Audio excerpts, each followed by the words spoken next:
right, good evening, Kingwood students, or good morning if you're watching this in the morning, or good afternoon if you're watching it later in the afternoon.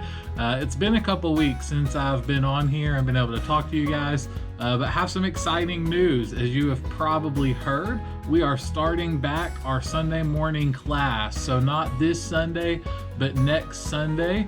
That is January 31st. Looking at my calendar to make sure I have the date right. But January 31st, we'll be back in the teen room following morning worship for class. And that's going to also let me announce that we will start back on Wednesday nights as well in the teen room. So on February 3rd, I believe that's the Wednesday, we will start back in the teen room. We will have a time of worship together as always, and then we will still do our huddles. We'll do our breakout groups. I know you guys enjoy getting to visit with your friends and talk to them and see them. And if you're like me, you're missing people right now. So I'm excited about that. I think it's going to be great to be back together now that the holidays have passed, and we're able to start doing some more things. So along with that, come February, we're going to start back our monthly devos. Right now, those are going to be mainly outside. So while it's still cold in February or March, we'll have some bonfires.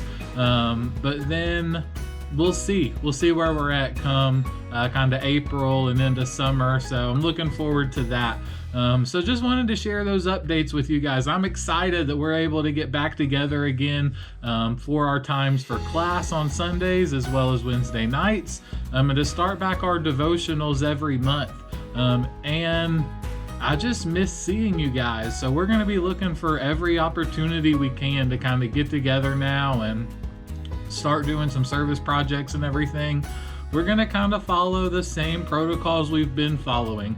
Masks are going to be strongly encouraged, especially on our Wednesday nights, just because we are going to be in smaller groups, and we want to make sure that we can do everything we can to make sure that we can keep meeting and that we get to stay together and meeting together. So that's our plan, and looking forward to seeing everybody. And this first Wednesday night, February 3rd, we're going to do a special Ignite worship service. And we're going to invite parents. If you've got friends that you want to invite, we'll have lots of chairs set up in the teen room, so we'll have plenty of space for whoever wants to come and join us. But we'll just have a special retreat-like Ignite worship night that I want to invite all of you parents, any family that wants to come and be a part of that night. Join us on February 3rd for a really special night of worship and prayer time, and we'll have some videos that will go along with our theme for that night. So I'll give you more details on that this coming up week, but I'm excited for February 3rd for us to kind of relaunch our Wednesday nights and to have a really special worship night. So come ready to sing, come ready to worship, come ready to pour your heart out to God, and I know it'll be a great night for us together.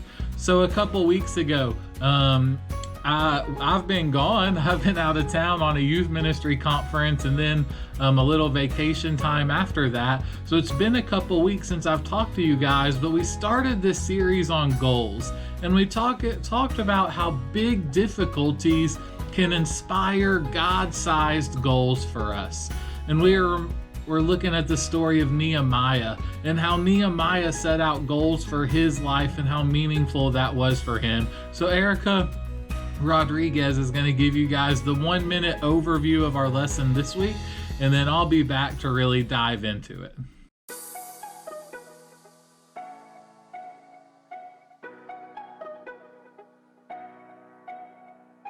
Right now, think about one big goal that you've accomplished. It doesn't matter what it is, as long as you're proud of it. Got it?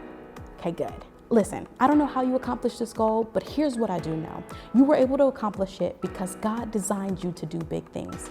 With a brain that can strategize, people who can help you, skills and resources that can help you accomplish this goal. There's a guy in the Bible named Nehemiah who had a big goal too, to rebuild the walls of the city of Jerusalem so that he can honor God and protect God's people. But this project wasn't just about Nehemiah, and he didn't do it alone. He was led by God. And so like Nehemiah, you're capable of doing big things. But I hope that when you decide to do the big things, that you're led by the God who created you. You are designed for God-sized goals. So as Erica mentioned, our big idea for today, the main thing that I want you to take away today is that you are designed for God-sized goals. You are designed specifically to make goals and to achieve those goals that you set out. So the question that I have for you today is, are you stuck? Are you stuck? And as we think about this, we set goals all the time. Maybe we want to finish our homework by a certain time. Maybe we want to make a certain team or club at school. Maybe you want to get somebody special at school to notice you and to know that you exist. But have you ever set a goal in your life and then felt stuck? Then felt like, how do I achieve that goal? How do I make that happen? Where do I go from here? Here's a video from Ice Age 2 where one of the main characters, Scrat, gets stuck.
So in that video, Scrat just wants that acorn. He's always trying to get it, but he keeps getting stuck. And in that video, he actually gets stuck in multiple ways. But sometimes in our lives, in our faith, and specifically with the goals that we set, we can get stuck. There's a kid's story called The Little Prince. Maybe you've heard of it or read it when you were younger, but there's a quote in it that's just really great talking about goals. It says, "A goal without a plan is just a wish."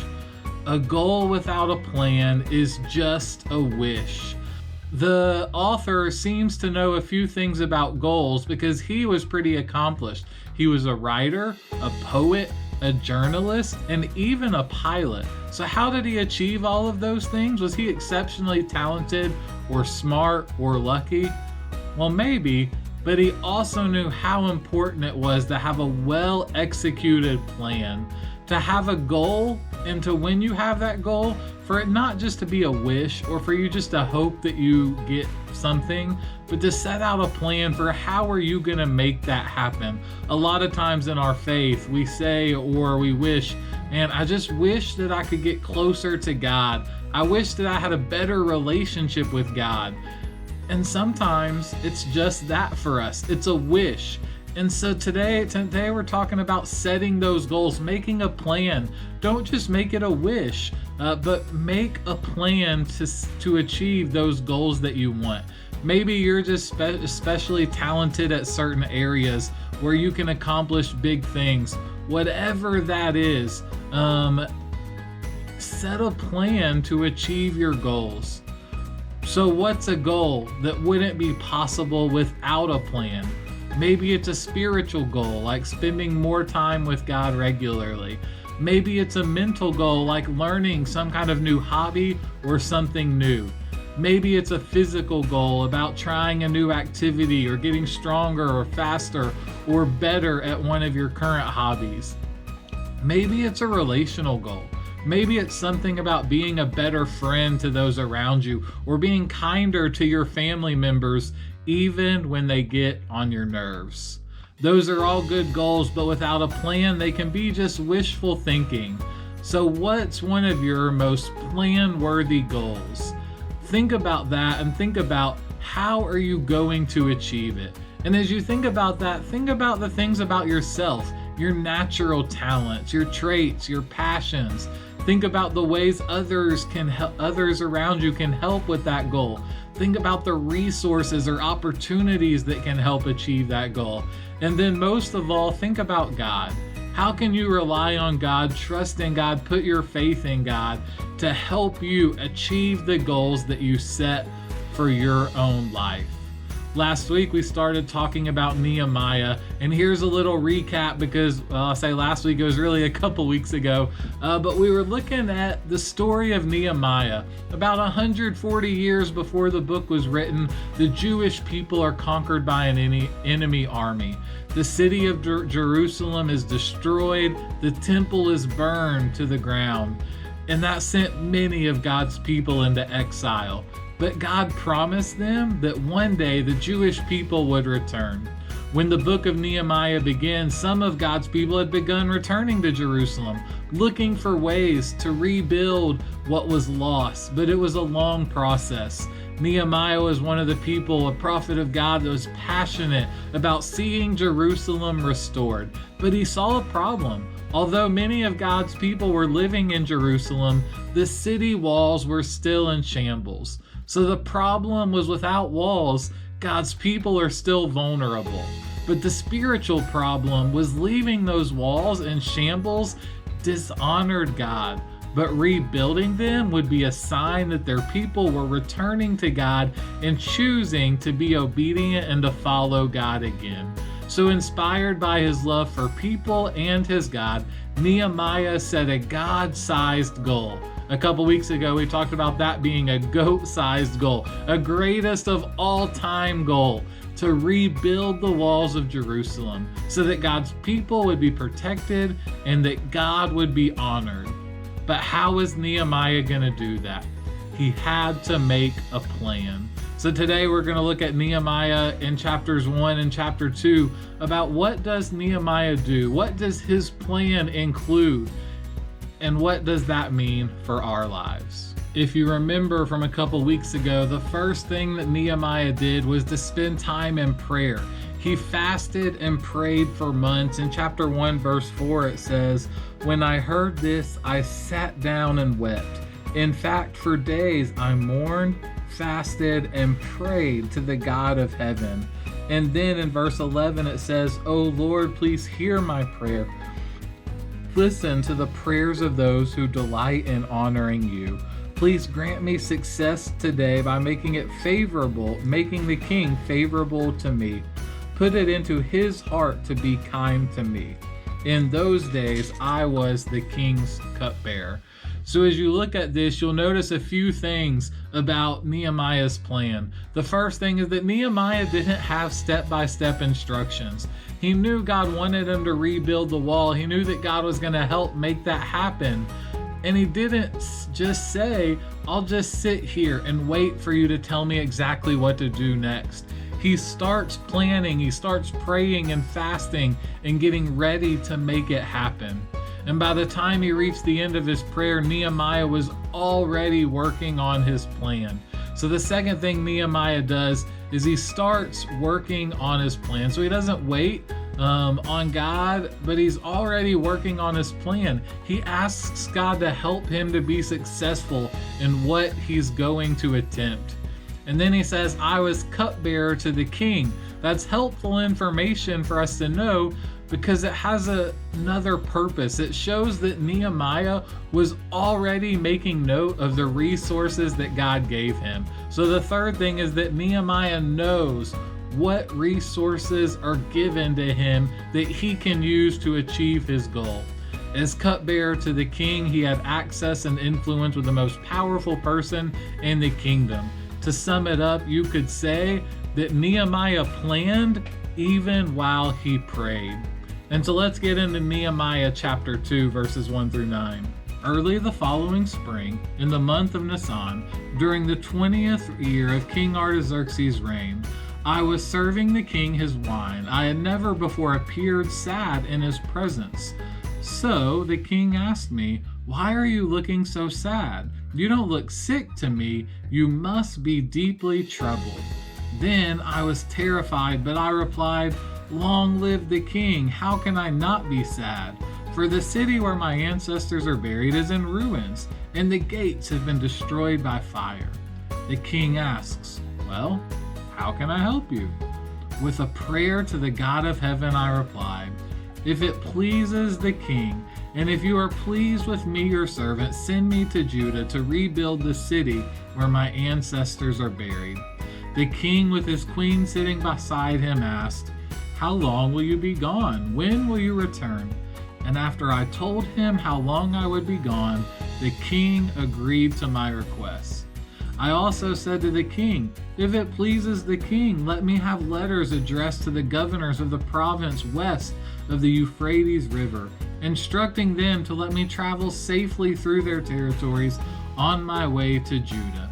And please give me a letter addressed to Asaph, the manager of the king's forest, instructing him to give me timber. I will need it to make beams for the gates of the temple fortress, for the city walls, and for a house for myself." And the king granted these requests because the gracious hand of God was on me. When I came to the governors of the province west of the Euphrates River, I delivered the king's letters to them. The king, I should add, had sent a long army of officers and horsemen to protect me. So as we see these, maybe to you these are kind of boring details, and if that's you, that's okay, stick with me here. But in these verses, you'll see that Nehemiah wasn't just praying casually, but that he was planning and preparing in great detail. The king asked why he looked sad. He had an answer ready. The king asked what he wanted. He had a request prepared. The king wanted to know how long the journey would take. Nehemiah had a timeline prepared. And since the king was pretty open to the ideas, Nehemiah also had a list of requests ready for the king. Throughout the process, Nehemiah continues to talk to God in prayer, but he doesn't just wait for God to do everything. While God's working in the story, he used his mind, the strategies that God gave him, to plan and prepare for the right opportunity, for the right moment. And because Nehemiah was prepared and ready for that opportunity, when God arranged that moment, when God allowed that perfect moment to happen, Nehemiah was ready to take advantage of it. He was fully prepared. So even while he planned, Nehemiah prepared. Let's keep going in the story, beginning in verse 10. It says, "But when Sanballat and Horonite and Tobiah, the Ammonite official, heard of my arrival, they were very displeased that someone had come to help the people of Israel. So I arrived in Jerusalem. 3 days later, I slipped out during the night, taking only a few others with me. I had not told anyone about the plans God had put in my heart for Jerusalem. We took no pack animals with us except the donkey I was riding. After dark, I went out through the valley gate, past the jackal's well, over to the dung gate, and to inspect the broken walls and burned gates. Then I went to the fountain gates and to the king's pool, but my donkey couldn't get through the rubble. So, though it was still dark, I went up to the Kidron Valley, instead inspecting the wall before I turned back and entered again the valley gate. The city officials did not know I had been out there or what I was doing, for I had not yet said anything to anyone about my plans. I had not yet spoken to the Jewish leaders, the priests, the nobles, the officials, or anyone else in the administration. But now I said to them, 'You know very well what trouble we are in. Jerusalem lies in ruins, and its gates have been destroyed by fire. Let us rebuild the wall of Jerusalem and end this disgrace." Then I told them about how the gracious hand of God had been on me, and about my conversation with the king. They replied at once, "Yes, let's rebuild the wall." So they began the good work. But when Sanballat, Tobiah, and Geshem the Arab heard of our plan, they scoffed. "What are you doing? Are you rebelling against the king?" they asked. And I replied, "The God of heaven will help us succeed. We, his servants, will start rebuilding this wall. But you have no share, legal right, or historic claim in Jerusalem." So Nehemiah had gained a couple of enemies during this process. But when you're trying to achieve a God-sized goal, sometimes that happens. But once again, Nehemiah's ready. He wasn't naive. He knew people would oppose him. He knew how to hold his tongue and to keep his plans a secret until the right time. He was wise about who he trusted and who he let in on the plan and who was close to him. He figured out a way to bypass those people that were opposed to him so he could recruit people who shared his same vision for his goal. He surrounded himself with the right people. To sum it all up, Nehemiah planned for opposition. Nehemiah was made for this, and he was ready for those that could oppose him. So while God gave him a huge task to rebuild the walls of Jerusalem, God also gave Nehemiah everything he needed to make it happen. He had access to God through prayers. He had God-given talents and abilities. He had resources, opportunities, and connections that God had provided him with. And he had other trusted people to help him along the way. Although Nehemiah's God-sized goal probably could scare and overwhelm him at times, Nehemiah doesn't give up and wait around for someone else to handle it. He makes a plan. And although his goal was extraordinary, he understood the tools that were needed to help accomplish that goal. So he takes the vision God's given him, the skills God's given him, the resources God's given him, and he got to work. Nehemiah trusted that accomplishing this God-sized goal was exactly what he was made to do. And just like Nehemiah, you are designed for God-sized goals too. Think about one big goal you've achieved in your life. Got it? Good. I don't know how you achieved that goal, but here's what I do know. You're able to achieve it because God designed you to do big things. You have a brain that can strategize. You have people that will help you, skills and resources that you can use to accomplish your goals. If you're not sure what to think about God right now, or you're not sure you have any God-sized goals, that's okay. What I'm going to share with you can still help you achieve any goals that you have. So if your goals right now are about what you want to do or achieve for yourself, the story of Nehemiah teaches you some important wisdom that helps you achieve those goals. But I want to challenge you to think even bigger than that. That God did design you to do big things, even bigger than getting into college or making a specific team. Chase after your goals, but don't settle for those that will only benefit you. Think about all the characters in the Bible that God designed and prepared for a purpose, that had huge plans and goals, some of which they didn't even know until the right moment or opportunity arose. But there are so many examples of biblical characters who accomplished great things and had great goals. Last week we talked about last week. Try asking God, what else are you designed to do? What are some of those goals that God is going to reveal to you in your life? If you think you might have a God-sized goal that's beginning to grow in your heart, that's great. Maybe something that you've been thinking about, that God is showing you, this is something you can do. This is a goal that you should have right now for your own life. Either way, there are 4 things that I see in Nehemiah's story that I think can help us turn our God-sized goals into a plan of action. God designed you, just like God designed Nehemiah, with everything you need to accomplish the goals God puts in your heart. You've got, number 1, you, yourself. We all have days we feel insecure about who we are, what we can do, or just about our own self-image or self-worth.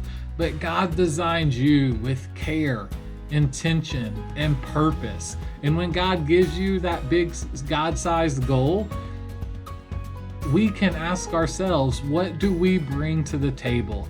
How can we contribute to making that happen? You have a mind that allows you to think, plan, strategize. You have a unique blend of skills, of experience, and knowledge. And you have God-given interests and passion.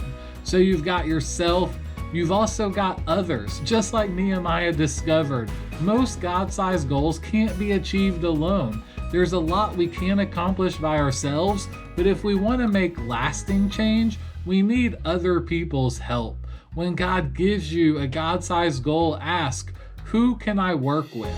Whether that's your friends, family, trusted adults, teachers, coaches, mentors, whether it's access to knowledge of experts through books, videos, the internet, podcasts, or whether it's access to influential people who can help make some of those goals you have become a reality.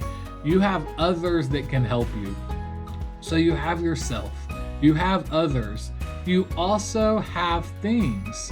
Nehemiah needed transportation, wood, letters, and the king's blessing.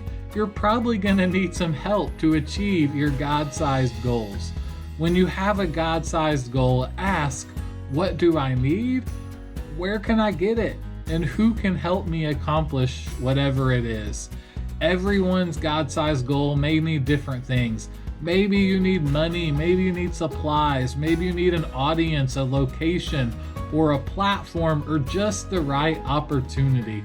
But we all need certain things, and God will help provide those, which leads us to the last thing. So you've got yourself, you've got others, you've got things to help you along the way, and most importantly, you've got God. Whether your goal is an everyday you-sized goal or a once-in-a-lifetime God-sized goal, God is with you just like God is with Nehemiah, and God helps Nehemiah every step of the way. Like Nehemiah, God probably isn't going to give you a step-by-step plan and tell you, here's exactly how you accomplish all your goals. But that's okay, you don't need one, because you have everything you need to achieve these God-sized goals, because you are designed for God-sized goals. So now that you kind of know what you need, what will you build? What will you restore? What will you set out as your goal, and how will you make a difference in the world around you?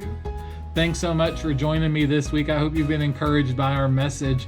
I'm so looking forward to being done with videos for a while and being back in person. So just a reminder that not this Sunday, but next Sunday, January 31st, is when we'll be starting back on Sunday mornings in class. February 3rd will be our first Wednesday night, and that'll kind of be a relaunch, a big worship ignite time for us. And so I encourage you come with excitement and passion for that night on Wednesday. Invite your friends, invite your family. Parents, you are welcome to join us that night. Would love for you to bring a friend with you to that first worship night. And then following that, we'll start our normal classes each Sunday. Our Wednesday night small groups and everything will be back. And then we're going to start our devotionals back every month as well. So starting in February on the 21st, that one's going to be at the Stokes' house. So I know you guys have been there before and know that when we're there, we like to hang out and play games beforehand. So on February 21st, we'll have our devotional at the Stokes' house, and I look forward for you joining us then. So we will have one more online class next week. So look for that for this next week for our third lesson on our God-sized goals. And then we'll wrap up this series together in person at the end of January on Sunday morning, the 31st. Have a great week. I'm so looking forward to seeing you guys again in person and to being able to sit at a table and to talk with you and hear about life and what's been going on. I hope that you're doing well. I hope that your semester, your school year is going well. And if you need anything, if there's anything I can do for you or one of our adult leaders can do for you, please reach out. Let us know so that we can encourage you and be there to support you as you walk and grow with God. Thanks for joining us today, and we will catch up with you again next week. Bye, guys.